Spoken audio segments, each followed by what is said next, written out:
Y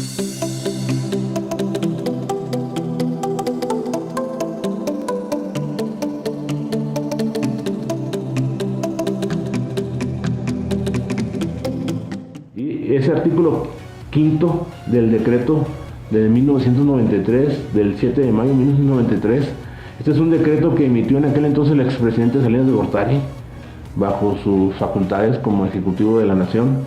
Y este artículo quinto nos dice que las empresas integradas se podrán acoger al régimen simplificado de las personas morales que establece el título 2A en aquel entonces de la ley ICR. Empresas integradoras en el régimen simplificado. Hoy en día ya no existe el régimen simplificado desde la reforma del 2014 para acá. Y hay una consulta que ya hizo un síndico del contribuyente. A como esté echando usted la pedra, a como se hagan las consultas nos van a contestar. Y obvio, en este sentido fue la consulta obvia y tajante. Hoy Hacienda, las empresas integradoras están en el artículo quinto del decreto se establece que tendrán la obligación conforme al régimen simplificado. El régimen simplificado ya no existe. ¿Qué le quedó a Hacienda contestar? En efecto, las empresas integradoras, como ya no tienen régimen de tributación y no están tipificadas en la ley ICR como tales, empresas integradoras, ese par de palabras, en el 59 dice integradoras, esas quién sabe cuáles son. Entonces por eso dije, se parecen pero no son. Entonces, ¿cuál fue la respuesta del Servicio de Administración Tributaria? En efecto, las empresas integradoras no tienen régimen de tributación, no están en la ICR, es una laguna que quedó ahí desde el 2014 al desaparecer el régimen simplificado. Y entonces, hace como un mes, yo mencioné en Facebook hice una pregunta de manera abierta, como siempre las hago. ¿Cuáles son las únicas sociedades mercantiles sin declarar legalmente ICR? No tienen la obligación ni de pagos preliminares ni de impuesto anual, ICR como personas morales. ¿Cuáles son las únicas dos sociedades mercantiles? Aquí está una, las empresas integradoras, que no están tipificadas en la ley ICR. Y las otras son las sociedades cooperativas de producción de bienes y servicios, que eso yo las fomento mucho, todo legal, no lo que se ha pirateado mucho con este tipo de sociedades cooperativas. Y en el artículo 194, que lo vamos a ver más adelante, ahí se tipifica de manera muy clara y tajante que las cooperativas de producción de bienes y servicios podrán optar conforme el impuesto del ejercicio de la ley ICR, podrán optar conforme al título 2 o al capítulo donde están en personas físicas con negocios asimilados. Entonces, desde que yo registro en el formato de prescripción en el SAT, en la página de internet, a las cooperativas antes de ir a la cita por el RFC y la FIEL, desde ahí obtengo yo las claves de obligación de IVA, ICR, retención de salarios y manifiesto que pueda tener empleados, y obviamente voy a manifestar la opción de que los socios de la cooperativa como personas físicas van a obtener rendimientos, usufructo efectivo en cualquier época en las cooperativas. Entonces por eso se tendrá la obligación de ICR, retención de horarios asimilados, sean para personas físicas. No hay ICR, y todavía está el 194, la fracción tercera notifica que no existe la obligación de hacer pagos personales ICR. Entonces irónicamente no hay DEM. El DEM es para personas morales, no existe DEM, no existe declaración anual. Entonces estas son las dos empresas mercantiles, sociedades mercantiles que no están o que tienen la oportunidad de no grabar con ICR. Los decretos, nomás luego como referencia, los decretos por estímulos fiscales, pues son emitidos desde la Constitución por facultad del Ejecutivo Federal, en este caso por el presidente de la República, puede ser un gobernador o un alcalde en un municipio. Nosotros, por ejemplo, en Chihuahua, de donde vengo un servidor, ahí en Chihuahua existe hoy en día un decreto, el impuesto sobre nóminas, ¿verdad?, en donde hasta cierto número de empleados, creo que hasta 50 empleados, hay una extensión para el impuesto sobre nóminas, no es al 100%, la extensión es una cantidad. Se debe de presentar el aviso ahora antes del Día del Niño, antes del 30 de abril, en donde se van a acoger a este decreto. Ese decreto lo emitió el gobernador constitucional del estado de Chihuahua. Entonces, para el decreto, un decreto es un estímulo, es un apoyo, no es ley. Entonces, un decreto tiene que ser publicado obviamente en el Diario Oficial de la Federación para que ocasione derechos, y el decreto nada más tiene dos formas de vigencia. Uno, que en el propio decreto esté establecido la fecha de vigencia. En los últimos años, nada más como una referencia, el único decreto que ha tenido vigencia en el propio decreto fue un decreto que existió del primer empleo, en el Instituto Mexicano de Seguro Social. Ese decreto tuvo vigencia ahí mismo en el decreto hasta el 30 de septiembre de 2007. 30 de septiembre de 2007. Que dicen que todos los demás decretos que existen, emitidos por el Ejecutivo, por el Presidente de la República en materia federal, no tienen vigencia. La única forma de que se eliminen esos decretos es que exista otro decreto con posterioridad y ese decreto tipifique que se abrogue el anterior. Lo menciono esto como una interpretación a los decretos. Y también existen los decretos que se pueden promulgar en la ley del impuesto de la renta. Los estímulos fiscales, vean, por jurisprudencia desde el 2010, se tipifican que los estímulos son un apoyo, un beneficio, un subsidio, en virtud de que no se adhieren a los elementos esenciales, como ya dije en el artículo 5. Un decreto es un apoyo en lo general, para cierto tipo de contribuyentes, pero en lo general, y no tiene los elementos de los impuestos, como ya dije, el objeto, base, tasa, tarifa, que integran la mecánica para que pueda ser ley, un artículo de ley, o multa, como lo tipifica el artículo 5, el decreto no. Por eso, esta contradicción de tesis es la 185 del 2010. En las reformas fiscales del 2014, en la ley de impuesto de la renta, en el capítulo al último, en la ley CER, en el capítulo séptimo de estímulos fiscales, en la fracción romana 34, ahí se tipifica que a partir de la fecha en que entre en vigor la ley de impuesto de la renta, quedarán sin efectos las disposiciones legales, reglamentarias, administrativas, una serie de resoluciones, consultas, interpretaciones, autorizaciones o permisos de carácter general de que se hubieran otorgado a título particular, que contravengan o se opongan a la ley. Estos pueden ser estímulos, vean que están en la ley de ICR, ahí sí la ley de ICR, en comparación a los decretos, ya dije, la diferencia es que sí, estos estímulos están al último en la ley de ICR, en el capítulo séptimo, a partir del 181 creo, 182 de la ley de ICR, al último. Entonces ahí sí, si la ley de ICR tipifica una fecha, que por lo tanto, ¿dónde se tipifican las fechas? En artículos de las leyes, en los transitorios al último. Entonces hay que saber diferenciar, vean, entre decretos y los estímulos que vienen en las leyes.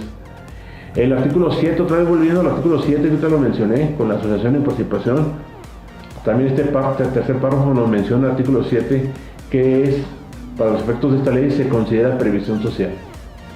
Yo que tengo entendido, la ley del impuesto de la renta es la que nos obliga a tributar. A cómo, en qué régimen, cuándo, dónde y por qué, cómo pagaremos, contribuiremos con el impuesto sobre la renta. Y no andar tipificando que son conceptos de previsión social. En su defecto, conforme a la ley de origen, tendría que ser la Secretaría del Trabajo de Previsión Social. Entonces esto nomás lo va de referencia de lo que va más allá del fisco, es su pretensión. Ellos actúan así y es recaudación, pues es juego del gato con el tan ratón. Aquí, ¿por qué digo este dicho? Pues ya lo dije en un principio, muchos colegas que no leen, no estudian, realmente se capacitan. Como ejemplo, en el artículo 27, en deducciones autorizadas en la ICR, esta fracción 11, que esto es de FAO, no la tenemos que saber de memoria, ahí se tipifica que la previsión social, que es el tema que estamos hablando ahorita, es con el carácter general. Ahí hay un pleonasmo, ¿no? Porque dice, cuando se trata de gastos de previsión social, pleonasmo es cuando se repiten dos veces las mismas cosas. Cuando se trata de gastos de previsión social, las prestaciones correspondientes se otorgan en forma general, en beneficio de todos los trabajadores, general y todos, pues son todos a la vez. Entonces vean, la ley de impuesto de renta me tipifica que previsión social es cuando se otorga a todos los trabajadores, el 100%.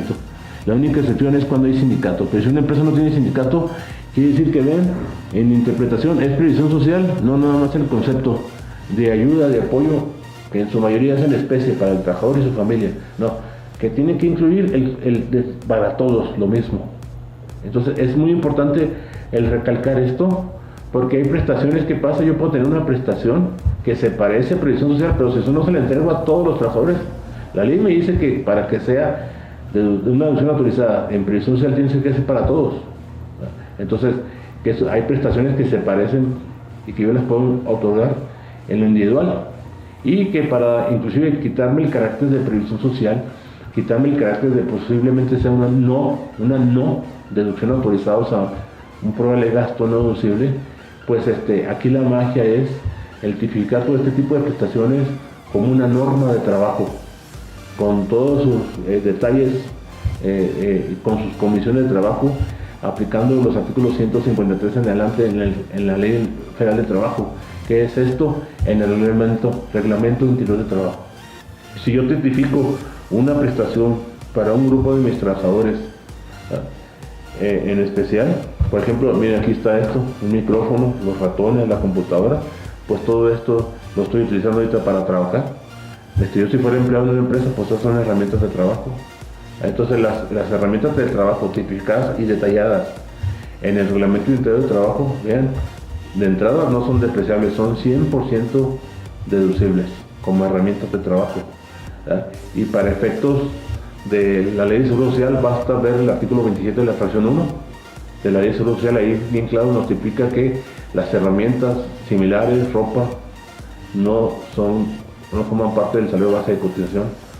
En el artículo 94 de la Ley de Impuesto a la Renta, el último párrafo, ahí te lo vamos a ver, ahí nos dice bien claro que el uso de bienes, así como la comida y comedor, no son ingresos para el trabajador. Entonces, si la Ley de Impuesto a la Renta, ese artículo 94, último párrafo, me tipifica que no son ingresos para el trabajador, pues por ende, pues tampoco me van a preguntar que si son ingresos exentos. Si ya la ley me está diciendo que no son ingresos, menos exentos para efectos del patrón en cuestión de deducibilidad. Entonces vean, es cuestión de investigar todo esto de fondo, como todo se tiene que hacer, y no caer en el vicio de previsión social. La previsión social sí está tipificada en el penúltimo artículo de la ley, cierra como exención. Ahí se tipifica 2 veces como una parte exenta. Ahí del pleno de la Corte de noviembre de 2006, jurisprudencia en donde la Corte nos tipificó cuando se sesionó el pleno en aquel entonces, los ministros votaron 11-0, en donde tipifica la Corte que la previsión social pues viola el principio de equidad al considerarse de manera general. Pero volvemos a lo mismo, lo que dije ahorita, el dicho del juego del gato contra ratón.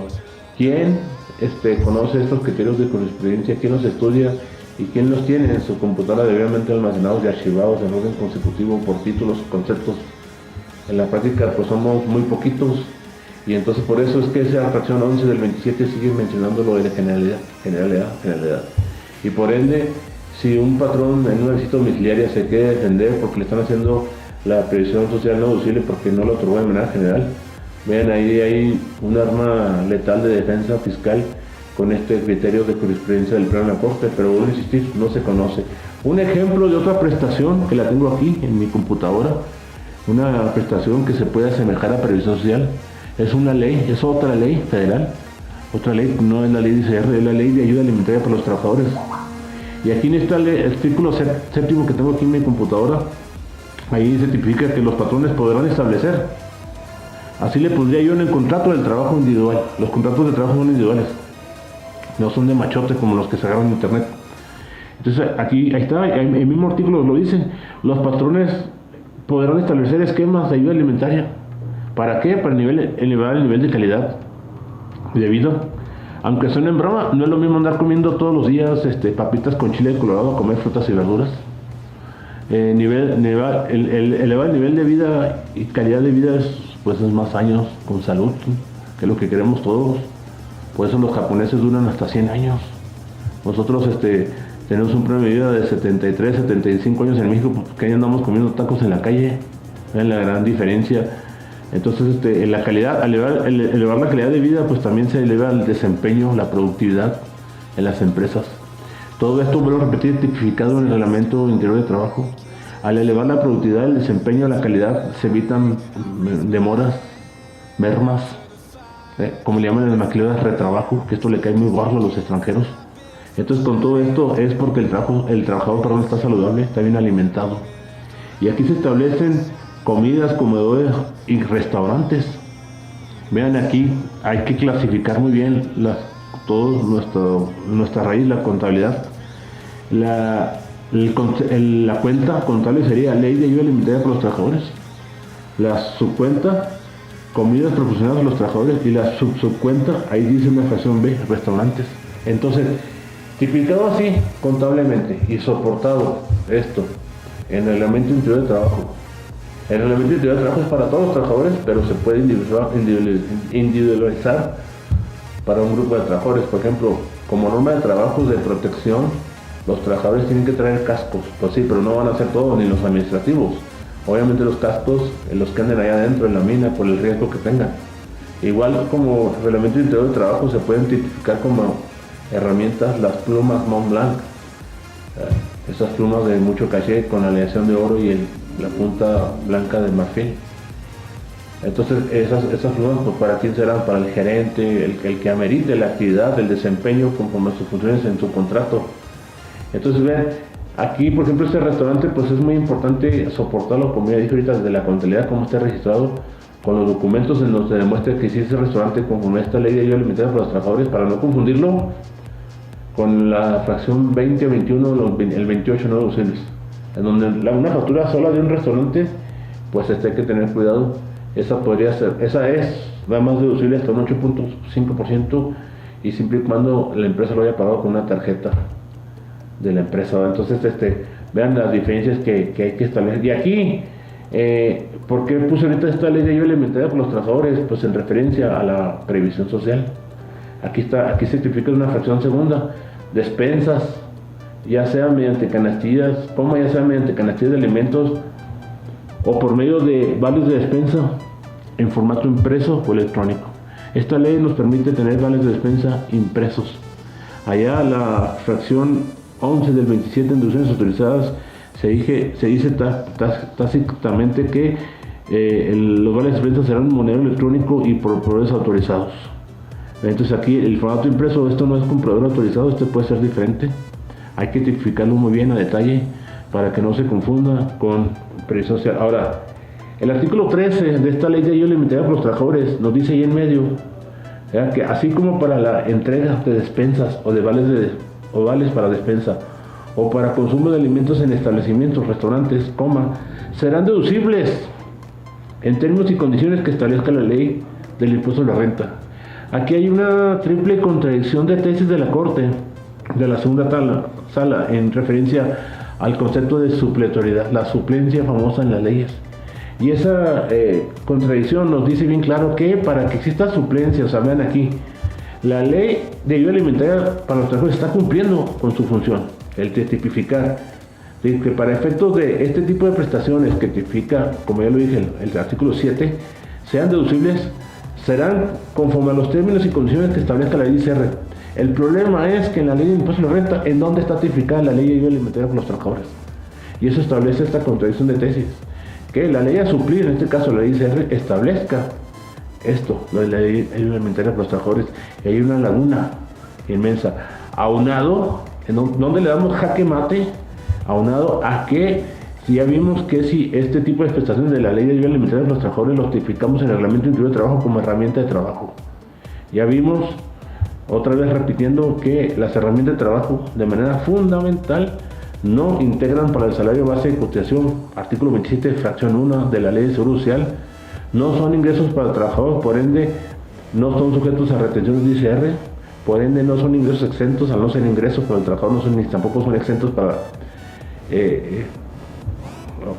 no deducibles para el patrón, conforme el 94 último párrafo. Entonces perdón, vean la importancia de tipificarlo todo esto con un documento laboral, que es lo que dije ahorita, soportado con una ley de origen, la letra del trabajo. Esta contradicción de tesis de previsión social fue la 129 del año 2006, lo hago de referencia, noviembre del 2006.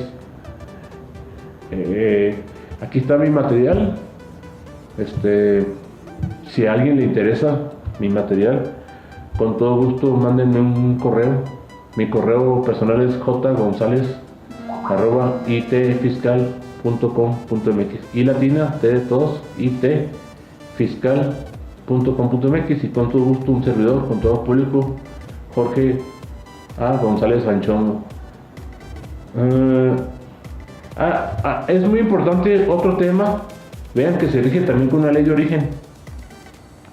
Los préstamos que se hacen sobre todo de una persona física a una sociedad mercantil. Hay que recordar que por contradicción de tesis, y por supuesto sí le convino a la autoridad fiscal y lo pasó de inmediato al Código Fiscal de la Federación como presuntiva. Los préstamos, o sea, dinero que entre al banco y no esté comprobado, es inmediatamente un ingreso, es presuntivo.